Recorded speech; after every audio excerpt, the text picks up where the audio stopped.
Heyo everyone, it's Camo, and welcome to episode 9 of Snapshot Survival. Today is going to be a bit of a different episode. As you can tell, we are back in my Minecraft Live bunker for this year, and we're actually here to talk about that today. That's going to be most of the video. The rest will just be minimal updates on my haunted house structure from last episode, because I really want to finish the exterior and possibly get started on the interior, so we can get on with all of this today.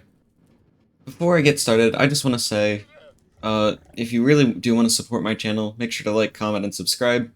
I do try to keep up to date in Minecraft news, and really do just want to showcase my worlds and archive at least my experiences in Minecraft and Minecraft history and stuff.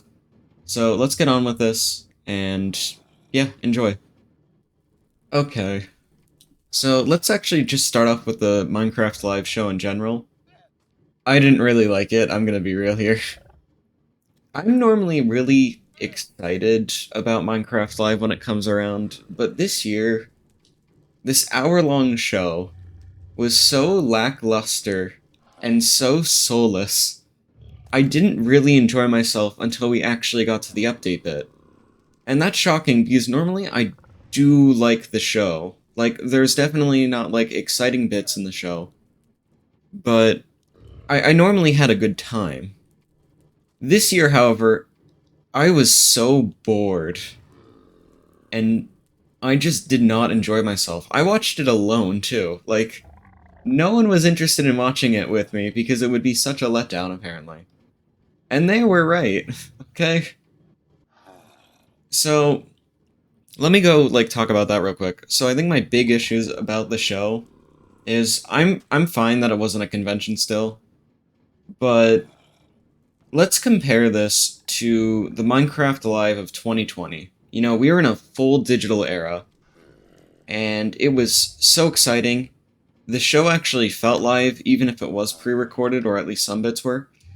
It didn't just focus on what they were doing and, a bit of the community and that kind of stuff. It focused on what we were up to, what was going on, what was developing in the world. For example, you know, we actually started with the update, getting revealed immediately, which, I mean, that's fine. The update can be presented in any manner.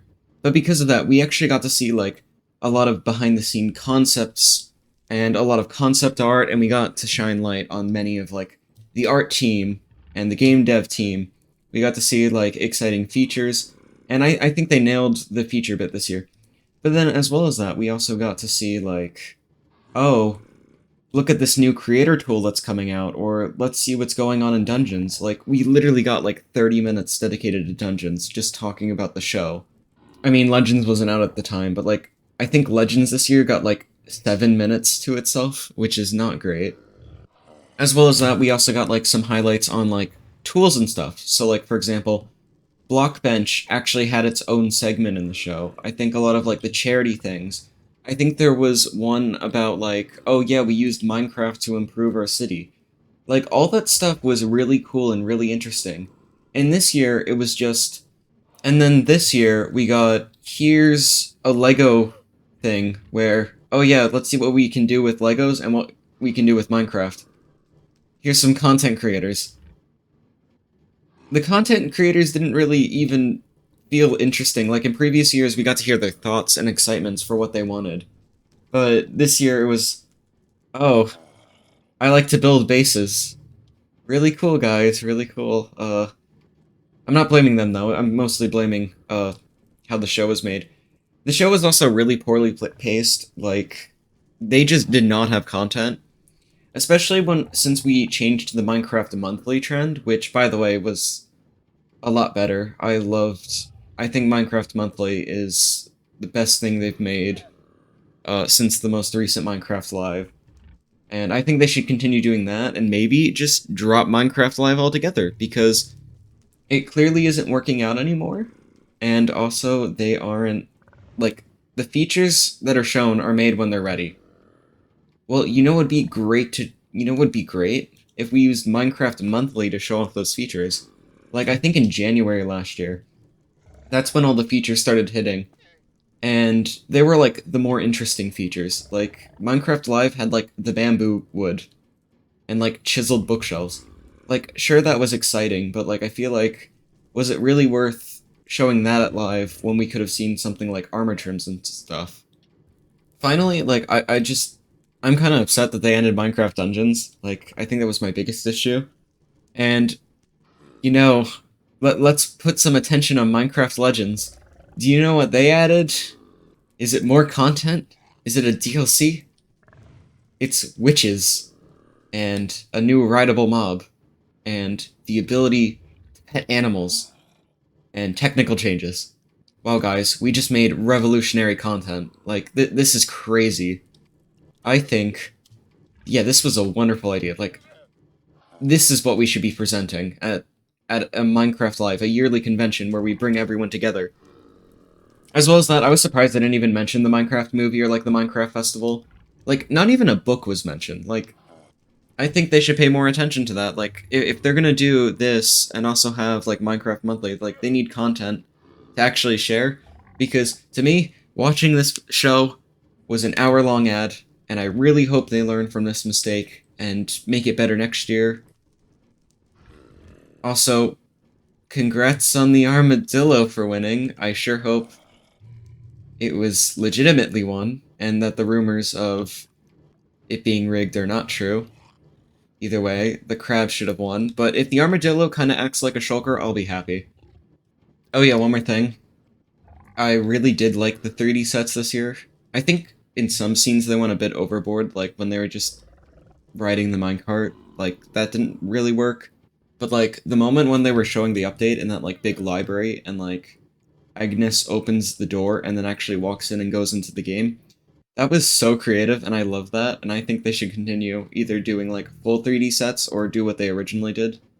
Okay, now it's time for the moment you've all been waiting for. 1.21.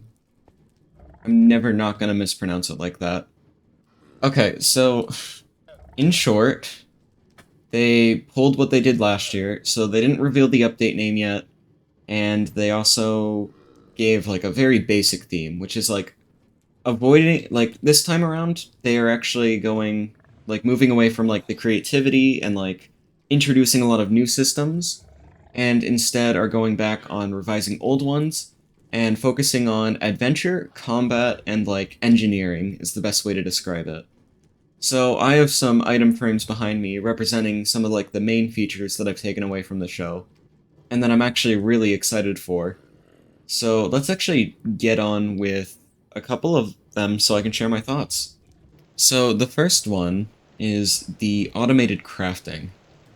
And I'm surprised they actually did this. Like this is a huge feature that like once they implement this, we are not going back to old Minecraft, and I actually really like that because it's a new change and I think it'll revolutionize farms and I think it'll even change how we sometimes play the game.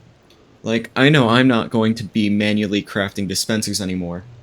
And by the way it seems, the way that it's a new storage system in the world as well, which, I mean, hear me out, that's definitely an unintentional feature, but the fact that we can store stuff in a crafting table, uh, I think it would be kinda cool to have, like, more storage options, even if it is a redstone tool. Also, as well as that, I just like how you can, like, chain them all together to make really cool things.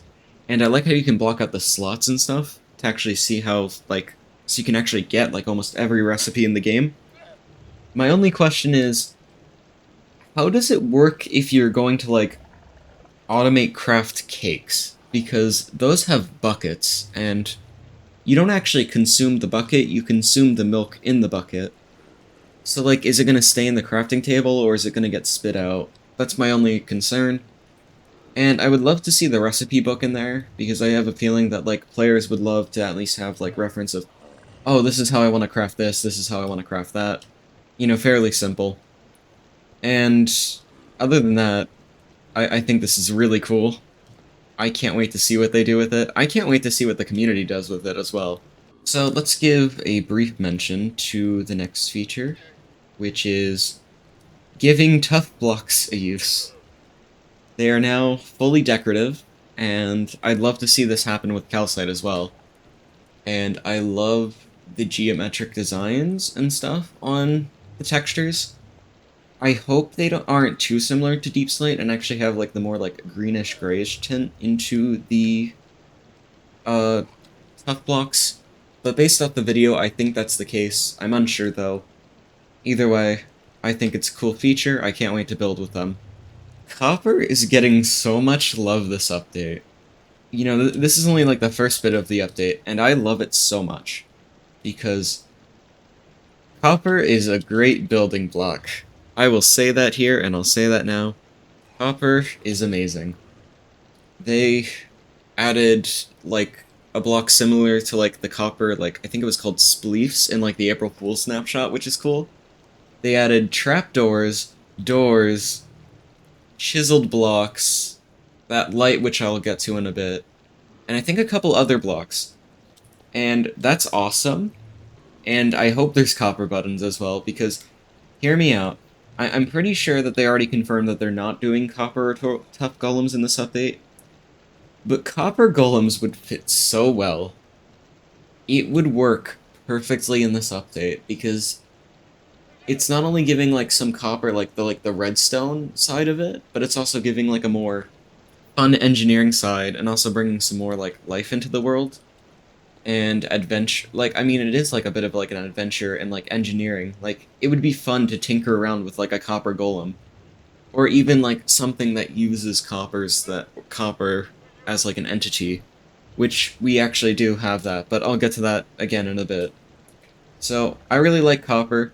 My only issue is, at the moment, it does seem like, you know, if we take all these copper variants, add their oxidized variants, and their waxed variants, we kind of have a problem with inventory management right now, where like all these blocks are now coming in from this one update, and I hope they have a solution for that, like even if it is just bringing back the bundle, or like a new like engineering system where we can manage that kind of stuff, because I don't want to have like 32 different types of copper in my inventory and not be able to build with it. So that's everything about copper. Let's actually get on to the meat of the entire presentation now. Let's talk about the copper bulb, because the way that you can actually have a block that has a different light source and can be changed is a wonderful idea. And as well as that, the fact that it's actually toggleable is great as well, because I don't think we've actually had a block that does that before.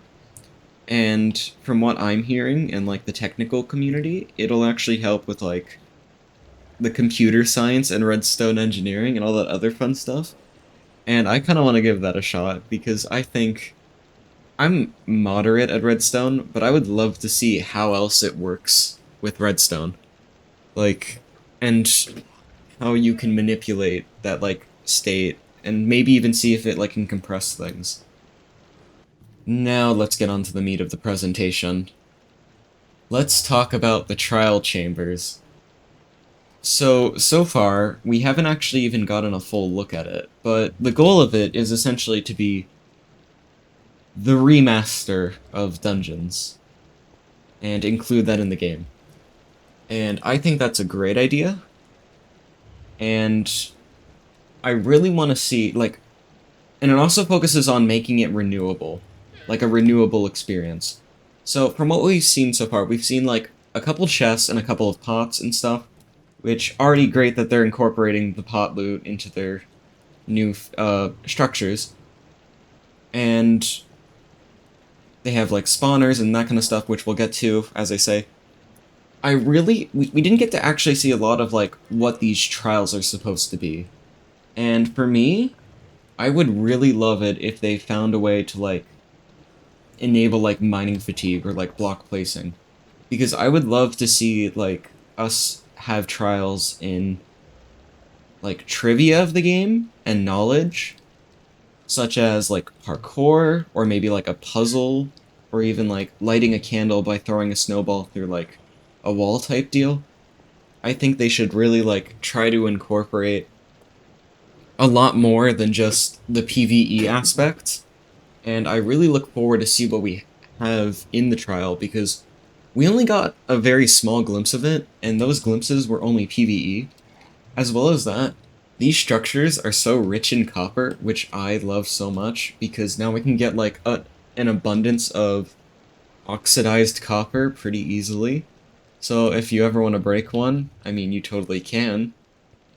Although, like, a part of me is gonna, like, feel painful doing that, because, like, I really do like to keep my structures intact. So, I don't know. Either way, I think it's a great method to getting a bunch of copper, and I really do hope they make this chamber really worth it. I also hope they have... We didn't actually get to see any of the loot. I hope the loot is a bit more interesting. I know there's going to be more, like... I hope they saved, like, the more, like, generic loot for, like, the replayability creatures and content. And I hope they give the more valuable the more valuable loot in the actual discovering it for the first time itself. So let's talk about those new mob spawners, because as a map, like, this makes me want to start map creating again. I think this is a great idea on so many levels, that, like, they have a spawner that slowly decays and then can re-enable itself, so that it's a spawner that you can reuse and enjoy, like, an adventure with, but that you can't actually, like, farm and manipulate, because I love mob spawners, but in the end of the day, the only reason why I like mob spawners is either it's fun in a map, or you're trying to farm the creatures for a material. And that's fine, but I do wish that they were used more for, like, adventure purposes, and I've always wanted renewable dungeons, so I think this is perfect. And then also making it so it works depending on how many players there are, and giving a reward based off that, is a genius idea, because I always wanted a replay value in a dungeon, but I also want a challenge. So if I can have, you know, if I can go on my own for once, and then also take my friends on it, then that would be great. I mean, in this world, solo difficulty, unfortunately, I'm stuck at, like, the lowest difficulty possible, but, like, I think this is a great block. And then as well as that, I noticed in the trailer, it's actually... It, the block itself has emissive textures, which means we may be getting a new function for resource packs, unless they just do that, like, cheap overlay thing, or, like, whatever, but, like, getting, like, glowy blocks that don't actually light up without using shaders would be really exciting for resource packs, and I really hope they continue to use that feature if they implement it in, and don't make it just like an overlay or something, because that's really cool, and more blocks should have it, personally. And then finally, for the last bit of Minecraft Live content, we have the breeze. And I'm just gonna say it, I love how they just went fully in, and just went all out on it, and kinda made it like a Minecraft dungeon boss, and made it feel so unnatural to the game. Like, the way I can describe it is like seeing the Warden for the first time.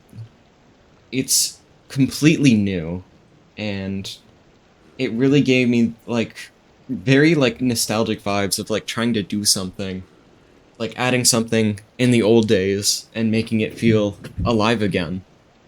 And I really appreciate how, you know, even if we don't get, like, a copper golem, or, like, something that, like, interacts with the tinkering stuff, we have this mob, which could either be used as a fun experience to fight against friends, or a way to capture them and try to see, hey, how can we use this as a fun thing to interact with blocks?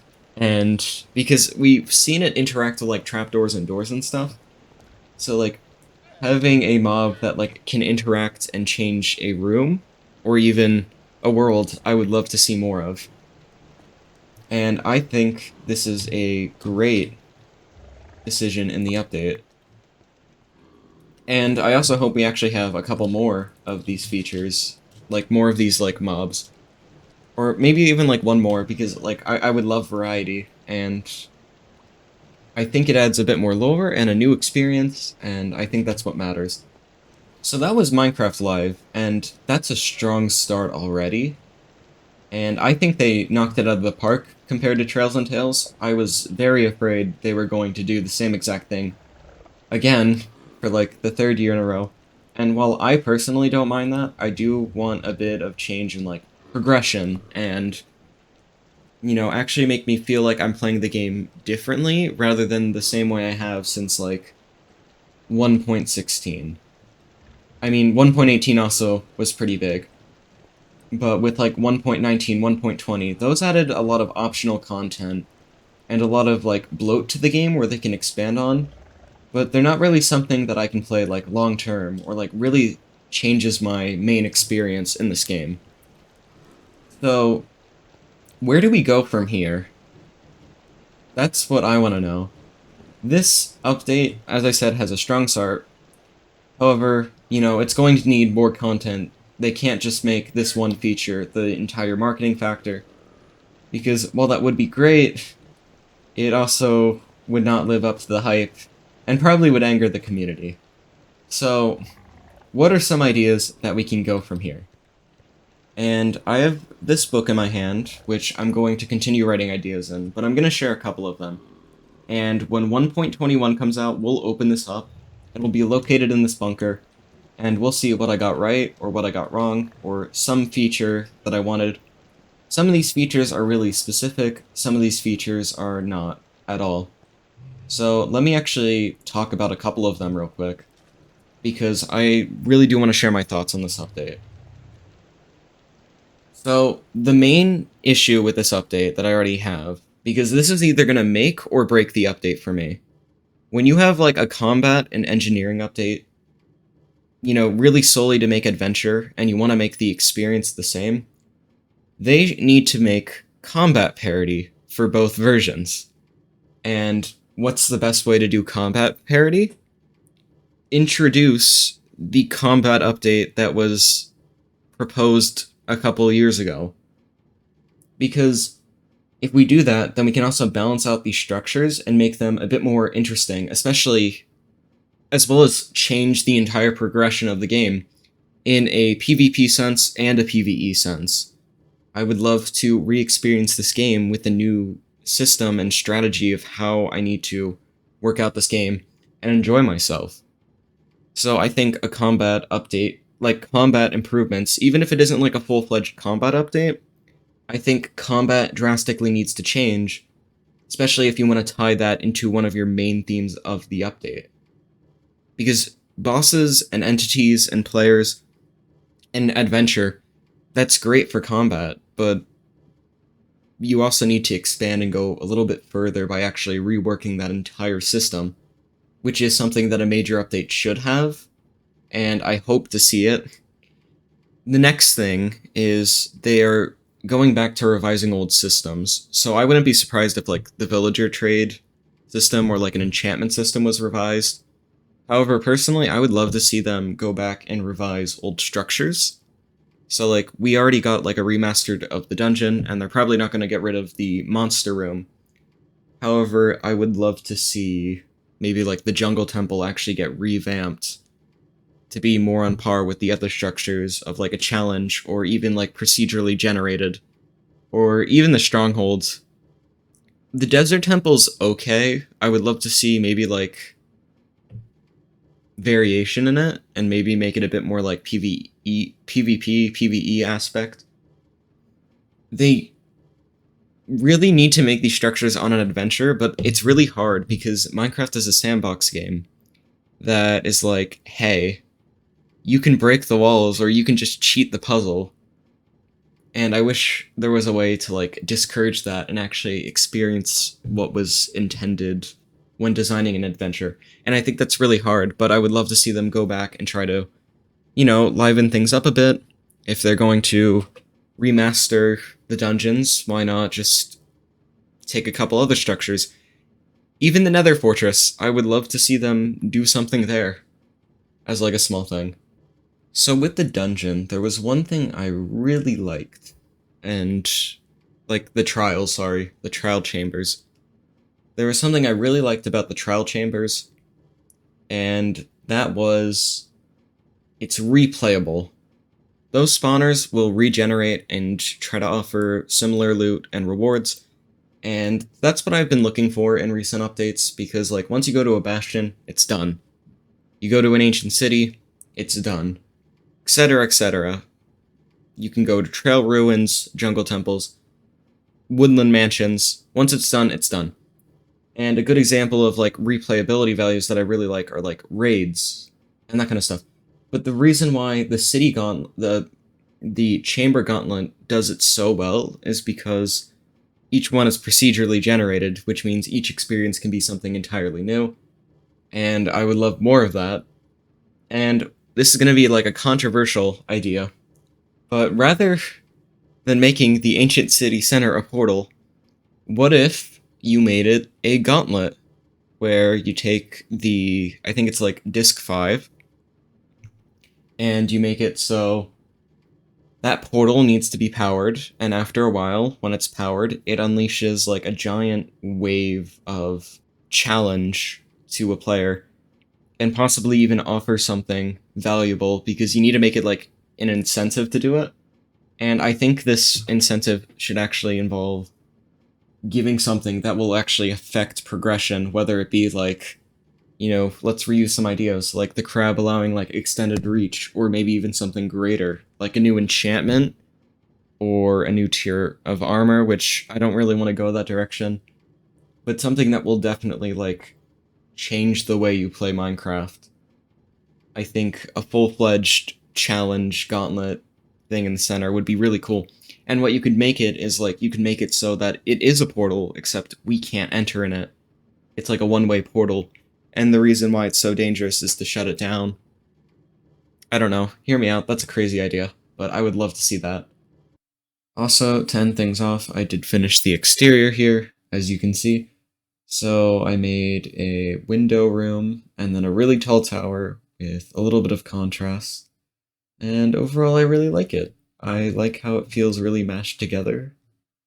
Oh, and then there's the crane with the pumpkin. There is one more thing to build there, but I want to reveal it next episode when I actually reveal what's going in this house besides the Halloween museum. So other than that, I hope you like it. Either way, this has been my Minecraft Live experience. So thank you so much for watching. If you actually want to see me cover these things in a couple weeks, make sure to like, comment, and subscribe, because this world, as I said in the beginning, is a snapshot survival, which means I include all the experiments, tragedies, whatever in this world to make it enjoyable. So, thank you so much for watching. If you really want to see it, make sure to keep up to date with my videos. And if you want to share your thoughts in the comments below, let me know, because I think there's a lot of discussion that can go on here. So, thank you, and goodbye.